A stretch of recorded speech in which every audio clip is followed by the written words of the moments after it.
नमस्कार, आकाशवाणी से प्रस्तुत है कोविड-19 पर विशेष समाचार कार्यक्रम।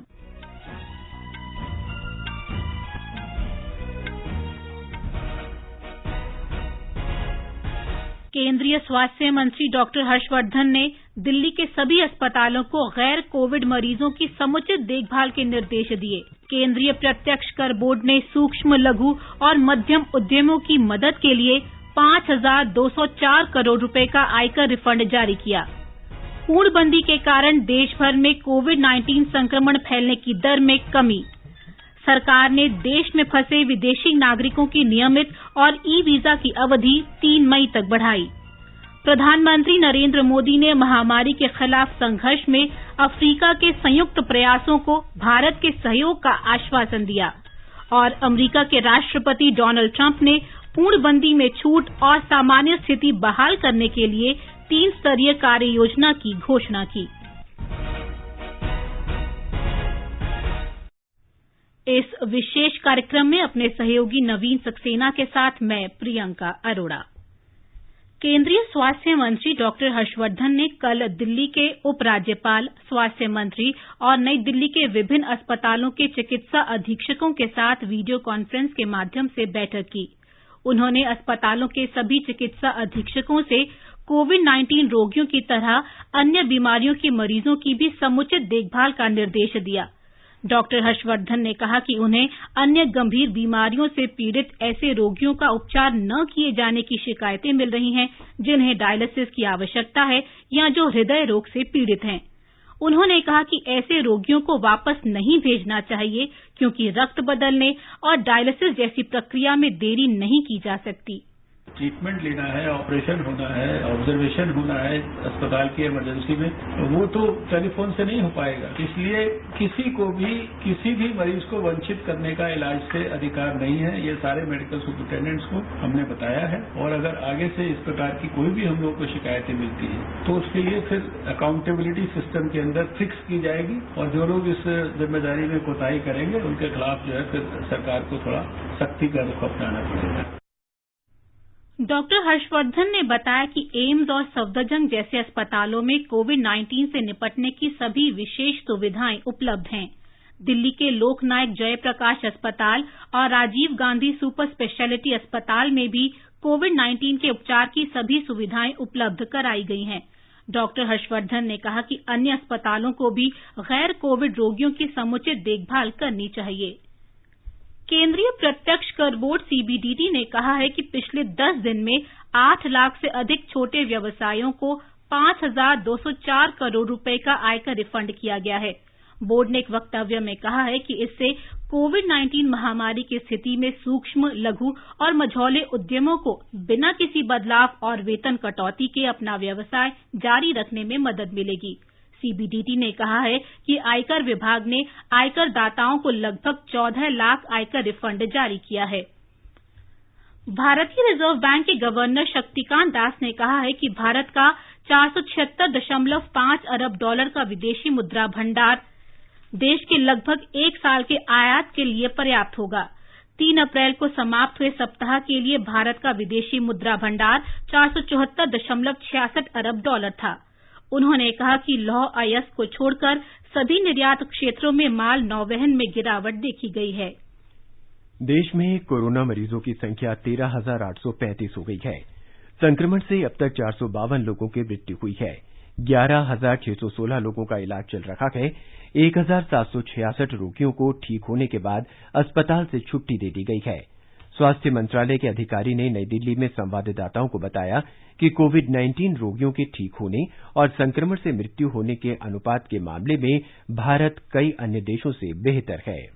हम अब तक की अगर स्थिति को देखें तो पाते हैं कि लॉकडाउन से पहले अगर हमारे देश का डबलिंग रेट ऑफ केसेज लगभग 3 दिन था तो पिछले 7 दिनों को अगर डेटा देखते हैं तो हमारा डबलिंग रेट अब 6.2 डेज है। और मैं आप लोग की दृष्टि में लाना चाहूंगा 19 स्टेट्स और यूनियन टेरिटरीज ऐसे हैं जहां पर की डबलिंग रेट देश के एवरेज से भी कम है। संक्रमण के अधिक मरीज वाले राज्यों और जिलों में 5 लाख रैपिड एंटीबॉडी जांच किट वितरित की जा रही है। स्वास्थ्य मंत्रालय के अधिकारी ने बताया कि पूर्णबंदी के और दिशा निर्देश तैयार करने के लिए मंत्रियों के समूह की बैठक हुई। जांच, वैक्सीन औषधि, अस्पताल में उपकरण और सामान्य स्वास्थ्य के क्षेत्रों में विज्ञान और प्रौद्योगिकी संस्थानों के प्रयासों की भी समीक्षा की गई। नई रैपिड और सटीक जांच किट विकसित करने पर ध्यान दिया जा रहा है, जिससे 30 मिनट में जांच के परिणाम मिल सके। सरकार वायरस सीक्वेंसिंग और वैक्सीन के विकास पर भी काम कर रही है। स्वास्थ्य मंत्रालय के प्रवक्ता ने बताया कि बहुपक्षीय प्रयासों के रूप में रोग प्रतिरोधी क्षमता बढ़ाने में भारत के पारंपरिक ज्ञान पर भी ध्यान दिया जा रहा है। गृह मंत्रालय के अधिकारी ने बताया कि वन क्षेत्र में अनुसूचित जनजातियों और वनवासियों को कुछ वन उत्पादों के संग्रह, कटाई और प्रसंस्करण को लॉकडाउन के प्रतिबंधों से छूट दी गई है। कपास, नारियल, सुपारी, कोको एवं मसालों की खेती, कटाई, प्रसंस्करण, पैकेजिंग, बिक्री एवं विपणन को भी लॉकडाउन से छूट प्रदान की है। वित्तीय क्षेत्र के अंतर्गत कोऑपरेटिव क्रेडिट सोसाइटीज एवं गैर बैंकिंग वित्तीय संस्थानों को भी न्यूनतम स्टाफ के साथ ऑपरेट करने की अनुमति दी गई है। ये भी स्पष्ट किया गया है कि ग्रामीण क्षेत्रों में निर्माण कार्यों के अंतर्गत जल आपूर्ति, बिजली एवं दूर संचार से जुड़ी परियोजनाओं और गतिविधियों को भी छूट है। डाक विभाग ने अस्पतालों और अन्य संस्थानों में 100 टन से अधिक दवाएं और चिकित्सा उपकरण पहुंचाए हैं। डाक विभाग ये सुनिश्चित कर रहा है कि लोगों को सरकार से पेंशन और अन्य आवश्यक जनकल्याण के भुगतान मिलते रहें। इंडिया पोस्ट पेमेंट बैंक के जरिए लाभार्थियों के घर पर भुगतान उपलब्ध कराया जा रहा है। भारतीय आयुर्विज्ञान अनुसंधान परिषद के प्रधान वैज्ञानिक ने बताया कि अब तक कोविड-19 के लिए 3,19,000 से अधिक नमूनों की जांच की गई है। अनुसंधान परिषद कोविड-19 महामारी से लड़ाई में बीसीजी वैक्सीन के प्रभाव का अध्ययन कर रही है। उन्होंने कहा कि संक्रमण की कम दर वाले स्थानों पर निगरानी के लिए पूल टेस्टिंग की सिफारिश की गई है। व्यक्तिगत जांच के लिए पूल टेस्टिंग की सिफारिश नहीं की गई है, क्योंकि एक व्यक्ति के लिए इसकी जांच महंगी पड़ती है। जहां भी 5 मरीज एक साथ आए हैं तो 5 लोगों का टेस्ट, उनका सैंपल मिक्स करके 5 लोगों की टेस्ट की जा रही है। वो टेस्ट जब पॉजिटिव आती है तो वो पॉजिटिव टेस्ट के हर सैंपल की फिर एक बार टेस्ट करना पड़ता है, और अगर समझो वो टेस्ट निगेटिव आई तो 5 की 5 निगेटिव करके हमको बोलना पड़ता है। इंडिविजुअल डायग्नोसिस के लिए हमने इसलिए नहीं बोला था कि इंडिविजुअल डायग्नोसिस अगर पूलिंग करके करें तो उसकी कीमत जो चार्ज की जा रही है उस पर असर पड़ेगा। गृह मंत्रालय ने कल भारत में कोरोना वायरस लॉकडाउन के कारण फंसे विदेशी नागरिकों के नियमित और ई वीजा की अवधि 3 मई तक बढ़ा दी है। गृह मंत्रालय ने यह भी कहा कि राजनयिकों और संयुक्त राष्ट्र के अधिकारियों को छोड़कर भारत आने वाले विदेशी नागरिकों के वीजा 3 मई तक निलंबित रहेंगे। गृह मंत्रालय ने कहा कि इस मामले पर विचार करने के बाद वर्तमान में भारत में फंसे विदेशी नागरिकों के लिए विदेशी पंजीकरण अधिकारी कार्यालय द्वारा दूतावास सेवाएं प्रदान करने की अवधि बढ़ाने का निर्णय लिया गया है। ऐसे विदेशी नागरिकों की वापसी की मंजूरी 3 मई के बाद 17 मई तक बिना किसी अतिरिक्त जुर्माने के दी जाएगी। कृषि मंत्री नरेंद्र सिंह तोमर ने पूर्णबंदी के दौरान खाद्यान्नों और जल्द खराब होने वाली वस्तुओं के परिवहन की सुविधा के लिए कल किसान रथ मोबाइल ऐप की शुरुआत की। ये ऐप कृषि और बागवानी उत्पादों के परिवहन में सुगमता लाने के उद्देश्य से एनआईसी द्वारा तैयार किया गया है। इस अवसर पर श्री तोमर ने कहा कि लॉकडाउन के दौरान कृषि गतिविधियां जारी रहनी चाहिए। उन्होंने कहा कि प्रधानमंत्री के निर्देशों पर कृषि क्षेत्र को रियायतें दी गई हैं। एक रिपोर्ट।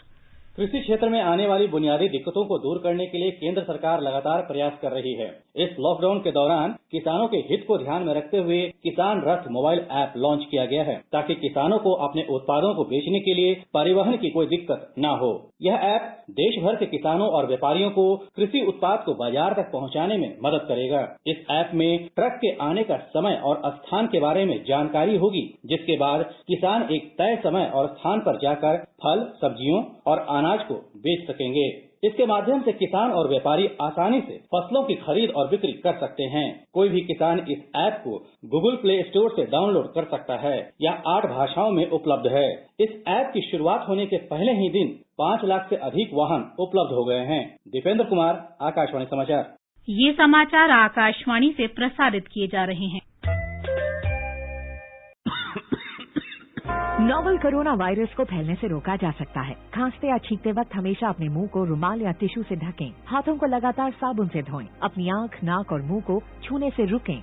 अगर किसी को खांसी, बुखार या सांस लेने में तकलीफ हो तो उससे कम से कम 1 मीटर की दूरी बनाए रखें। जरूरत पड़ने पर नजदीकी स्वास्थ्य केंद्र जाएं या हेल्पलाइन नंबर 011-239-78046 पर संपर्क करें। स्वास्थ्य एवं परिवार कल्याण मंत्रालय, भारत सरकार द्वारा जनहित में जारी।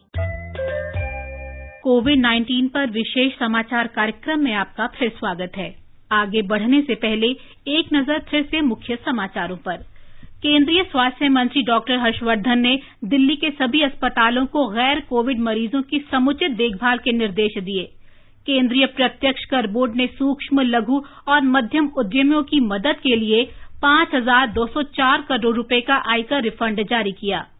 पूर्णबंदी के कारण देश भर में कोविड-19 संक्रमण फैलने की दर में कमी। सरकार ने देश में फंसे विदेशी नागरिकों की नियमित और ई-वीजा की अवधि 3 मई तक बढ़ाई। प्रधानमंत्री नरेंद्र मोदी ने महामारी के खिलाफ संघर्ष में अफ्रीका के संयुक्त प्रयासों को भारत के सहयोग का आश्वासन दिया और अमेरिका के राष्ट्रपति डोनाल्ड ट्रंप ने पूर्णबंदी में छूट और सामान्य स्थिति बहाल करने के लिए 3 स्तरीय कार्य योजना की घोषणा की। प्रधानमंत्री नरेंद्र मोदी और दक्षिण अफ्रीका के राष्ट्रपति सिरिल रामाफोसा ने कोविड-19 महामारी के कारण घरेलू, क्षेत्रीय और वैश्विक चुनौतियों पर विचार विमर्श किया। कल फोन पर हुई बातचीत में दोनों नेताओं ने लोगों की सुरक्षा और अर्थव्यवस्था पर महामारी का असर कम करने के उपायों की चर्चा की। प्रधानमंत्री मोदी ने राष्ट्रपति रामाफोसा को इस चुनौतीपूर्ण समय में दक्षिण अफ्रीका में दवाओं की आपूर्ति बनाए रखने में भारत के हर संभव सहयोग का आश्वासन दिया। प्रधानमंत्री मोदी ने संक्रमण से निपटने के संयुक्त प्रयासों के लिए अफ्रीका संघ के अध्यक्ष के रूप में राष्ट्रपति रामाफोसा की सक्रिय भूमिका की सराहना की। श्री मोदी ने भारत और अफ्रीका के बीच सदियों पुरानी मैत्री संबंधों और लोगों के आपसी संपर्क का उल्लेख करते हुए कोविड-19 के खिलाफ संघर्ष में भारत के सहयोग का आश्वासन दिया। इस बीच अफ्रीका में कोरोना वायरस संक्रमण से मरने वालों की संख्या 1000 हो गई है। इस महामारी से अब तक अफ्रीका में 19,334 लोग संक्रमित हुए हैं। समाचार एजेंसी एएफपी के अनुसार अल्जीरिया में सबसे अधिक 364 लोगों की मृत्यु हुई है। मिस्र में कोरोना से 205 लोग मारे गए हैं। मोरक्को में 135 और दक्षिण अफ्रीका में 50 लोगों की मौत हुई है। अंतर्राष्ट्रीय मुद्रा कोष और विश्व बैंक ने कल कहा कि अफ्रीका को इस महामारी से संघर्ष में 44 अरब अमरीकी डॉलर की अतिरिक्त राशि की आवश्यकता है। प्रधानमंत्री नरेंद्र मोदी ने मिस्र के राष्ट्रपति फतेह अल सीसी को कोविड-19 संकट के कठिन दौर में मिस्र को चिकित्सा सामग्री की उपलब्धता सुनिश्चित रखने में हर संभव सहयोग का आश्वासन दिया है। प्रधानमंत्री ने कल फोन पर मिस्र के राष्ट्रपति के साथ बातचीत की। दोनों नेताओं ने कोविड-19 महामारी के बीच वैश्विक स्थिति पर विचार विमर्श किया और लोगों की सुरक्षा के लिए किए जा रहे उपायों की जानकारी साझा की। प्रधानमंत्री मोदी ने मिस्र में भारतीय नागरिकों की मदद के लिए राष्ट्रपति अल सीसी को धन्यवाद दिया। अमेरिका के राष्ट्रपति डोनाल्ड ट्रंप ने कोविड-19 महामारी के बाद सामान्य स्थिति बहाल करने के लिए 3 स्तरीय कार्य योजना की घोषणा की है। नई योजना के अनुसार प्रांतीय गवर्नरों को प्रांतों में चरणबद्ध रूप से लॉकडाउन हटाने की अनुमति दी जाएगी। अमेरिकी राष्ट्रपति कार्यालय व्हाइट हाउस में दैनिक संवाददाता सम्मेलन में श्री ट्रंप ने कहा कि राष्ट्रव्यापी बंदी स्थायी दीर्घावधि समाधान नहीं है। दिशा निर्देशों के अनुसार पहले चरण में संक्रमण वाले क्षेत्रों में प्रतिबंध हटाने से पहले 14 दिन तक संक्रमित लोगों की संख्या में कमी की समीक्षा की जाएगी। दूसरे चरण में सुरक्षित दूरी का पालन करने को प्रोत्साहित किया जाएगा। तीसरे चरण में साफ सफाई ख्याल रखा जाएगा। दुबई की संकट और आपदा प्रबंधन सर्वोच्च समिति ने कल दुबई में कोविड-19 संक्रमण पर नियंत्रण के लिए राष्ट्रीय संक्रमण रोधी कार्यक्रम 1 सप्ताह बढ़ाने की घोषणा की है। ये कार्यक्रम 4 अप्रैल से चल रहा है। दुबई के चिकित्सा कार्यालय ने ट्विटर पर लॉकडाउन 1 सप्ताह और बढ़ाने की घोषणा की है। लॉकडाउन की अवधि अब 24 अप्रैल तक बढ़ा दी गई है। इस बीच सरकार ने अगले आदेश तक देश में धार्मिक स्थल बंद रखने के निर्देश दिए हैं। देश में कोविड-19 संकट के दौरान राहत सामग्री के जरिए सेवा करने की प्रधानमंत्री नरेंद्र मोदी की अपील पर दिल्ली का रोटरी क्लब पत्र सूचना कार्यालय के समन्वय में पुनः इस्तेमाल किए जाने वाले 50,000 मास्क की आपूर्ति कर रहा है। पूर्णबंदी के दौरान दर्जियों ने ये मास्क अपने घर में बनाए हैं। पत्र सूचना कार्यालय के प्रधान महानिदेशक कुलदीप सिंह धतवालिया ने कल ये मास्क वितरित किए। पत्र सूचना कार्यालय के अपर महानिदेशक राजीव जैन ने रोटरी क्लब की तरफ से इस पूरे प्रयास का समन्वय किया। लद्दाख में लेह जिला प्रशासन ने लॉकडाउन के दूसरे चरण के दौरान आपातकालीन आवागमन के लिए ई पास जारी करने की व्यवस्था की है। जिला प्रशासन ने आम लोगों, विशेषकर रोगियों, श्रमिकों, सरकारी कर्मचारियों की सुविधा के लिए ये व्यवस्था की है। उत्तर प्रदेश में सभी माध्यमिक विद्यालयों में ऑनलाइन कक्षाएं 20 अप्रैल से शुरू होंगी। शिक्षा मंत्री डॉक्टर दिनेश शर्मा ने घोषणा की कि सभी उपलब्ध डिजिटल प्लेटफॉर्म और व्हाट्सएप समूह का उपयोग करके कक्षाएं प्रतिदिन सुबह 8 बजे से दोपहर 2 बजे तक ऑनलाइन चलेंगी। राज्य का शिक्षा विभाग प्रदेश के 1,80,00,000 स्कूली छात्रों को ऑनलाइन शिक्षा मुहैया कराने जा रहा है। मिशन प्रेरणा के तहत प्रदेश के शिक्षा विभाग की टीम दीक्षा ऐप के जरिए छात्रों को ऑनलाइन शिक्षा देने और शिक्षकों की क्षमता बढ़ाने पर काम कर रही है। उत्तर प्रदेश राज्य शिक्षा अनुसंधान और प्रशिक्षण परिषद और इसकी लखनऊ स्थित पाठ्य सामग्री तैयार करने वाली इकाई अब तक विभिन्न विषयों के पाठ्यक्रम के 3,000 से ज्यादा वीडियो मुहैया करा चुकी है, जो QR कोड के जरिए विद्यार्थियों के पास उपलब्ध रहेंगे। मिशन प्रेरणा की ई पाठशाला के अंतर्गत कक्षा और विषय संबंधित संपूर्ण डिजिटल सामग्री अब रेडियो, टीवी, मोबाइल ऐप और व्हाट्सएप के जरिए बच्चों और उनके अभिभावकों तक पहुंचाई जाएगी। प्रदेश के 270 से ज्यादा विश्वविद्यालयों और कॉलेजों ने भी अपने छात्रों के लिए ऑनलाइन पढ़ाई की सुविधा शुरू की है। सुशील चंद्र तिवारी, आकाशवाणी समाचार, लखनऊ। मध्य प्रदेश में कोरोना वायरस संक्रमित लोगों की संख्या 1,310 हो गई है। अब तक 69 रोगियों की मौत हुई है और 68 उपचार के बाद ठीक हो गए हैं। इंदौर में संक्रमित लोगों की संख्या 842 और भोपाल में 197 है। राज्य सरकार ने कहा है कि इंदौर और भोपाल में अब बड़े पैमाने पर जांच की जा रही है। अब तक इंदौर में 3,90,000 लोगों का सर्वेक्षण किया गया है और शहर को 11 जोन में विभाजित किया गया है। एक रिपोर्ट। मुख्यमंत्री शिवराज सिंह चौहान ने कल भोपाल में जिला एवं जनपद पंचायत अध्यक्षों के प्रतिनिधि मंडल से अपने निवास पर चर्चा के दौरान बताया कि पंचायत प्रतिनिधियों के कार्यकाल में वृद्धि आगामी चुनाव होने तक की जाएगी। मुख्यमंत्री ने कहा कि ये प्रतिनिधि प्रशासन और जनता के बीच एक महत्वपूर्ण कड़ी के रूप में कार्य करते हैं। संकट की इस घड़ी में ग्रामीण प्रतिनिधियों के उत्तरदायित्व को देखते हुए उनके कार्यकाल को बढ़ाया जाना आवश्यक है। इस बीच राज्य में कोविड-19 महामारी के खिलाफ लड़ाई में सहयोग करने के लिए राज्य सरकार के अधिकारी और कर्मचारी मुख्यमंत्री राहत कोष में 100 करोड़ रुपए का योगदान देंगे। यह राशि उनके इस महीने के वेतन से काटी जाएगी। राज्य के कर्मचारी संघों ने सरकार से कोरोना से निपटने के लिए 1 दिन का वेतन काटने का अनुरोध किया था। संजीव शर्मा, आकाशवाणी समाचार, भोपाल। राजस्थान के स्वास्थ्य मंत्री रघु शर्मा ने कहा है कि राज्य कोविड-19 के लिए त्वरित जांच करने वाला देश का पहला राज्य बन गया है। इससे अभी तक 52 लोगों की जांच की गई है और किसी में कोरोना संक्रमण की पुष्टि नहीं हुई। इस बीच राज्य में 62 और पॉजिटिव मामले मिलने के बाद संक्रमित लोगों की संख्या बढ़कर 1,193 हो गई है। जोधपुर में सबसे ज्यादा 39 लोग जांच में पॉजिटिव पाए गए, जबकि टोंक में 13 और कोटा में 6 पॉजिटिव मामले सामने आए हैं। बिहार सरकार ने लॉकडाउन के बीच अपने कार्यालयों को 20 अप्रैल से खोलने का निर्णय लिया है। मुख्यमंत्री नीतीश कुमार की अध्यक्षता में उच्च स्तरीय बैठक में ये निर्णय लिया गया। केंद्र सरकार के निर्देशों के अनुसार कर्मचारियों की संख्या सीमित रहेगी। हमारे संवाददाता ने बताया है कि सभी कार्यालयों और कार्यस्थलों में सुरक्षित दूरी बनाए रखने पर ध्यान दिया जाएगा। राज्य सरकार ने कहा है कि कर्मियों को कामकाज के दौरान सोशल डिस्टेंसिंग का पूरा ध्यान रखना होगा। इसके अलावा उन्हें मास्क और सैनिटाइजर का भी उपयोग करना होगा। लॉकडाउन में माल वाहक वाहनों के चालक और खलासी को भोजन को लेकर परेशानी न हो, इसलिए NH पर बंद होटल, रेस्टोरेंट और ढाबों को कुछ शर्तों के साथ खोलने की अनुमति दी गई है। ढाबा में बैठने की इजाजत नहीं दी जाएगी। ढाबा से तैयार भोजन को अपने वाहन में ले जाकर होगा। सभी जिलों के प्रत्येक राष्ट्रीय उच्च पथ पर कम से कम 10 किलोमीटर की दूरी पर एक ढाबा या रेस्टोरेंट खोलने की अनुमति दी गई है। आकाशवाणी समाचार के लिए पटना से कृष्ण कुमार लाल। उड़ीसा में राज्य सरकार ने सार्वजनिक स्थानों पर थूकना अपराध घोषित कर दिया है।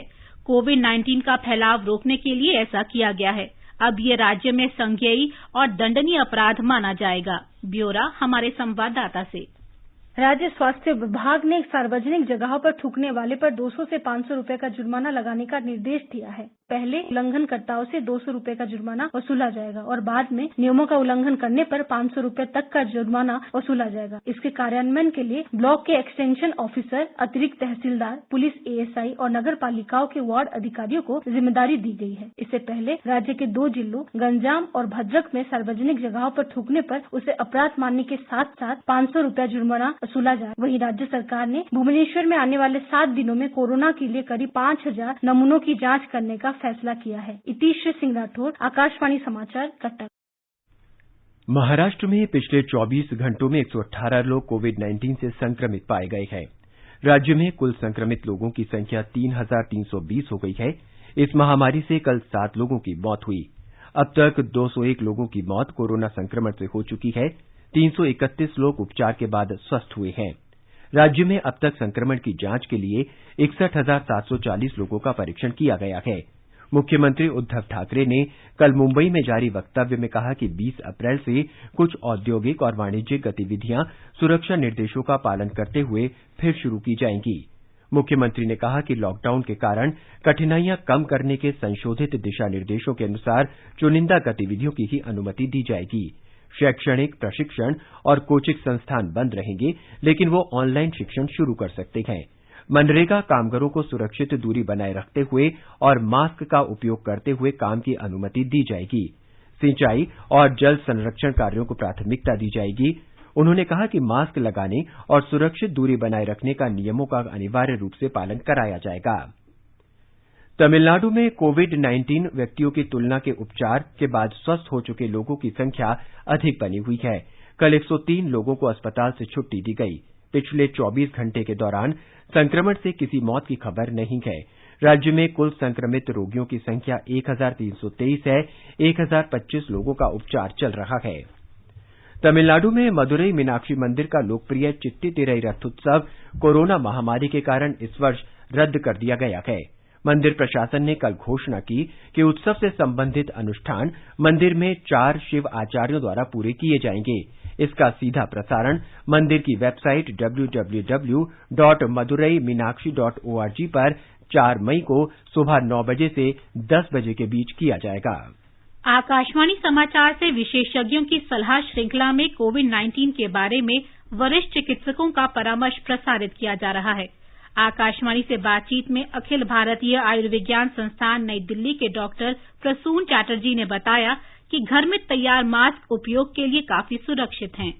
सर्जिकल मास्क जिसको हम कहते हैं, उसका मेटेरियल ही ऐसा है कि आप बहुत लंबा यूज नहीं कर सकते। अगर आपके पास कपड़े का मास्क है या आपने घर में बनाया हो या आपके पास N95 है, जो भी आपके पास अवेलेबल है, उसको अगर आप एक पेपर के पैकेट में डाल के रखते हो, पेपर के कांटेक्ट में वायरस बहुत लंबा नहीं टिकेगा और उसको सपोज 5 दिन बाद आप उसको यूज करो तो यू आर सेफ।